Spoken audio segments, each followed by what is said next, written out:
E por falar em Brasília, vamos para lá para conversar com a Janaína, porque a maioria do Supremo Tribunal Federal nega recurso do ex-presidente Jair Bolsonaro para retirar o ministro Alexandre de Moraes da relatoria do inquérito sobre o golpe de Estado. Janaína Camelo tem as informações. Por favor, Jana. Pois é, Soraya, é um julgamento que está acontecendo no plenário virtual, que é onde os ministros têm um período de dias para depositarem seus votos. Então ele começou hoje e vai até o dia 13. E só que, assim, no início da sessão de hoje, a sessão começou às 11 horas. E aí os primeiros votos já foram ali sendo depositados, já foram surgindo. E ali no início da tarde já tinha maioria contra esse recurso, 6 votos no total contra esse recurso da defesa de Jair Bolsonaro para que Alexandre de Moraes seja retirado da relatoria do inquérito sobre a tentativa de golpe de Estado. Até agora, eu dei uma olhada ali no placar, continua 6-0, tá, Soraya, nesse julgamento desse recurso. Lembrando que nesse inquérito, o ex-presidente Jair Bolsonaro, ele é indiciado, né, um dos 37 indiciados pelos crimes de organização criminosa, tentativa de golpe de Estado e abolição violenta do Estado Democrático de Direito. Bom, nesse recurso, a defesa de Bolsonaro alega que Alexandre de Moraes estaria impedido de relatar esse inquérito porque ele seria ali parte das investigações. Então, ele julgando esse processo, ele julgaria isso de uma forma parcial, não haveria imparcialidade. Além de pedir para que esse caso seja distribuído para outro relator, a defesa do ex-presidente também pede que sejam anuladas todas as decisões de Alexandre de Moraes nesse inquérito. Esse recurso, só para entender, ele é contra uma negativa do ministro Luiz Roberto Barroso, presidente da Corte, de um pedido já antigo da defesa de Bolsonaro para que Moraes fosse retirado desse inquérito. Na época ali, o Barroso negou, então eles entraram agora com esse recurso, é isso que está sendo julgado. No julgamento de hoje, o Barroso, negando esse recurso, ele alegou o seguinte, Soraya, que o impedimento de um magistrado exige demonstração clara, objetiva e específica de parcialidade, o que não foi demonstrado nesse pedido da defesa. Também diz o seguinte, que a alegação de que Moraes seria parte nas investigações, seria vítima dos fatos, né, dos fatos investigados, não leva a abre aspas, automático impedimento, fecha aspas, porque na tese aí do presidente da Corte, os crimes de abolição do Estado Democrático de Direito e de golpe de Estado tem como sujeito passivo toda a coletividade e não uma vítima individualizada.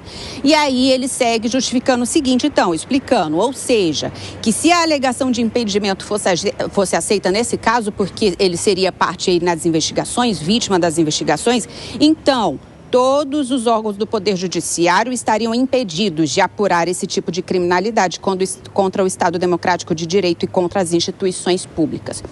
Essa foi a justificativa do relator, do presidente da Corte, o ministro Luiz Roberto Barroso. Esse voto dele foi seguido pelos seguintes ministros até o momento: Edson Fachin, Dias Toffoli, Gilmar Mendes, Flávio Dino e Cristiano Zanin. O ministro Alexandre de Moraes, nesse placar, nesse julgamento, nessa sessão, ele se declarou impedido de votar porque ele é relator do inquérito. Então, é um julgamento que vai até o dia 13. Em tese, Soraya, os ministros podem mudar os seus votos durante esse período de julgamento. Mas isso é muito raro de acontecer. Mas o julgamento segue até o dia 13. Obrigada, Janaína, pelas suas informações. Vamos ouvir os nossos comentaristas, né, do ponto de vista até jurídico. As razões apresentadas pela defesa de Jair Bolsonaro são legítimas? Como que a gente pode avaliar esse cenário? Há uma grande discussão, né, Soraya? Se o ministro Alexandre de Moraes seria um juiz isento para julgar um caso em que ele foi, inclusive, alvo de uma tentativa ou um plano de homicídio. Aliás, há uma alegação da própria defesa do ex-presidente Jair Bolsonaro de que essa inimizade entre Jair Bolsonaro e Alexandre de Moraes é pré-existente, é anterior às investigações que agora tem o ex-presidente como alvo. Até porque o ex-presidente foi talvez um dos únicos presidentes da história que protocolou no Congresso Nacional um pedido de impeachment de um ministro da Suprema Corte e o próprio ministro Alexandre de de Moraes. E aí esse pedido era para que o ministro Alexandre de Moraes deixasse, portanto, a relatoria, deixasse de ser juiz deste caso e que o caso que envolve o ex-presidente fosse sorteado para algum dos outros ministros da Suprema Corte. Vamos com o professor Acácio Miranda. Explica para a gente do que se trata este pedido e a sua avaliação sobre a decisão até esse momento que já alcançou maioria. Acácio. Coba, de forma bastante simples, a defesa do ex-presidente Jair Bolsonaro disse que Alexandre de Moraes, no entendimento da defesa, não poderia mais participar do julgamento deste inquérito e, consequentemente, deste processo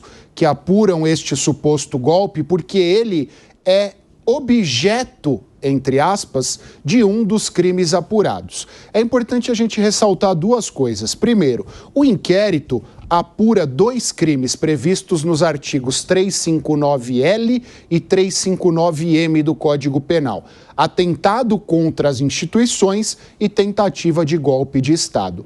E neste atentado contra as instituições, tanto Alexandre de Moraes como o presidente Lula e o vice-presidente Geraldo Alckmin seriam mortos para fragilizar as instituições e facilitar este eventual golpe. E diante do fato do ministro Alexandre de Moraes ser vítima desta conduta, eles disseram que ele não poderia participar como julgador. Quem é vítima de um crime não pode julgar aquele crime. E o que prevaleceu no Supremo é: não está o Supremo Tribunal Federal investigando um crime de homicídio. Estivesse investigando um crime de homicídio, o ministro não poderia participar, mas investiga os dois crimes que eu já citei e a morte do ministro, independentemente de quem ele seja, seria uma etapa para essa fragilização das instituições. Então foi esse o posicionamento que prevaleceu no Supremo. Independentemente de quem seja a vítima, ele só seria morto para que alcançassem o golpe de Estado. Fosse quem fosse o ministro, fosse quem fosse aquela pessoa. Então eles trataram de forma difusa e não de forma pessoal, individual. Ô, Zé Maria Trindade, o que chamou a atenção foi o fato do ministro Alexandre de Moraes se declarar suspeito e se abster da votação neste pedido de suspeição dele, que é justamente o que as pessoas da defesa estão pedindo para que aconteça no próprio inquérito, para que ele se declare suspeito, impedido e não participe. Mas não vai precisar do voto dele, porque aparentemente todos os ministros estão indo no mesmo sentido do voto do presidente da Corte, né? O Supremo se fechou, né? E quando todos dizem, o ministro Alexandre de Moraes está fazendo isso, está fazendo aquilo, não é bem assim. É o Supremo que está fazendo isso e fazendo aquilo, porque todos os ministros estão apoiando o ministro Alexandre de Moraes. Embora aqui e ali a gente escute conversas de que, olha, ele não tem essa unanimidade toda no Supremo, não. Acontece que em casos assim o Supremo se sente ameaçado. Esta é a realidade. Neste caso, ele se considera Supremo, impedido porque francamente diretamente ele que está sendo questionado, né? Aí seria o óbvio. Falou, a lei da magistratura, ela define ali os casos de impedimento, né? Quando, por exemplo, um advogado ou mesmo um parente do juiz ou do ministro, né, tem atuado em alguma fase do processo, ou quando diretamente o juiz ou o ministro está envolvido no processo. Nesse caso aí, desde o início eu tenho falado aqui sobre essa situação. O Supremo entende que a vítima não seria o Alexandre de Moraes, mas as instituições públicas, inclusive o Poder Judiciário. E aí um dos raciocínios é o seguinte: se considerar impedido, tem que se considerar todo o Judiciário. E mais, há uma vacina no Supremo contra estratégias, eu não estou dizendo que esta é uma, de algumas defesas, de brigar com o ministro relator para chamá-lo para briga e aí dizer que ele é adversário, ele é inimigo, né? Não é a primeira vez que isso é questionado, o ministro Alexandre de Moraes é questionado. E a resposta tem sido sempre negativa, no sentido de ele continuar. Eu, acompanhando o Supremo Tribunal Federal, eu vejo muito difícil de se considerar um ministro como suspeito. Geralmente é o próprio ministro que toma esta decisão, de se considerar suspeito, né? Gustavo Segré, quero te ouvir. É difícil, bom, do ponto de vista jurídico, nada a agregar. Você e o Acácio têm dado todas as explicações técnicas, mas é difícil quando alguém tem um processo no Supremo Tribunal Federal e a gente vai na história, recente história, qual seria a objetividade que é necessária na justiça quando um dos ministros falou derrotamos o bolsonarismo. Imagina Bolsonaro, quando um dos ministros fala que derrotaram o bolsonarismo, é Bolsonaro. Então Bolsonaro é o bolsonarismo. E aí um ministro da corte indica que derrotamos, ou seja, ele se inclui o bolsonarismo. Não sei qual seria a objetividade desse ministro em termos dessa questão eventualmente jurídica para julgar a quem ele derrotou ou ajudou a derrotar. E o outro ministro que pede criatividade dos investigadores para fazer algum tipo de investigação. Então, sinceramente, é complicado, se tiver alguma questão dentro do Supremo, contar com a objetividade de algum dos seus ministros. Ô Fábio Piperno, já que o Segrá falou de objetividade, enfim, essa questão da suspeição, ela, diferentemente do impedimento, ela é subjetiva mesmo. Ela precisa demonstrar ali algum interesse, alguma paixão, algum ódio, alguma amizade ou inimizade que pudesse contaminar o resultado final do julgamento. Eu vou ser muito sincero contigo, Piperno, se alguém tentar me matar e eu for o juiz desse caso, eu, por mais democrata, por mais correto que eu seja, eu estarei tendente a condenar esta pessoa. E você, senhor Fábio Piperno? É mesmo, Nelsinho, você está sendo assim muito radical nisso, né? Toda a situação tem as suas nuances aí, mas enfim... Seu coração é muito bom, Piperninho. Você é um homem, ó.